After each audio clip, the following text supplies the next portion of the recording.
Sa pangunguna ng National Commission of Senior Citizens Region 3, aabot sa 245 na mga senior citizens mula sa iba't ibang barangay sa Tarlac City na aabot ang edad sa 80, 85, 90 at 95 ang nakatanggap ng milestone cash gift. Isinagawa ito noong March 10 sa Tarlac City Plazuela Convention Hall. Alinsunod ito sa Expanded Centenarians Act of 2024 o Republic Act 11982 na naglalayong kilalanin at bigyang pagpapahalaga ang mahalagang ambag ng mga nakatatanda sa lipunan.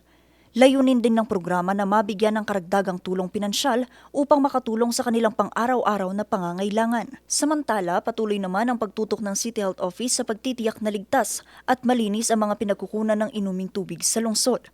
Nagsagawa ng inspeksyon ng City Health Office, Environmental Health and Sanitation Unit sa aabot sa 22 na water refilling stations sa iba't ibang barangay sa Tarlac City noong March 4. Kabilang sa mga barangay na sinuri ang Santo Domingo, Lawang, San Juan de Mata, Baras-Baras at Sapang Maragul na kinabibilangan ng Kumintang at Samberga. Layunin ng aktibidad na matiyak na malinis, ligtas at angkop sa konsumo ng publiko ang mga produktong tubig na ipinagbibili sa mga residente. Isinasagawa mga regular na inspeksyon na ito alinsunod sa Presidential Decree 856 o ang Sanitation Code of the Philippines na nag-uutos na sumunod ang mga establishmento sa mga itinakdang pamantayan sa kalinisan at sanitasyon.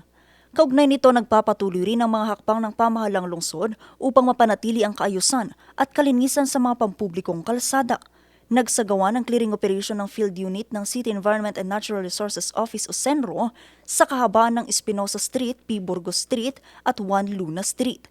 Sa pamamagitan ng mga ganitong aktibidad, inaasahan na mas mapapanatili ang disiplina, kalinisan at kaayusan sa mga kalye na madalas dinadaanan ng mga residente at negosyo. Pangako ng pamahalang lungsod sa pangunguna ni Mayor Susan Yap, tuloy-tuloy na serbisyo para sa mas maunlad na Tarlac City. Vanessa Bugtong, RNG News.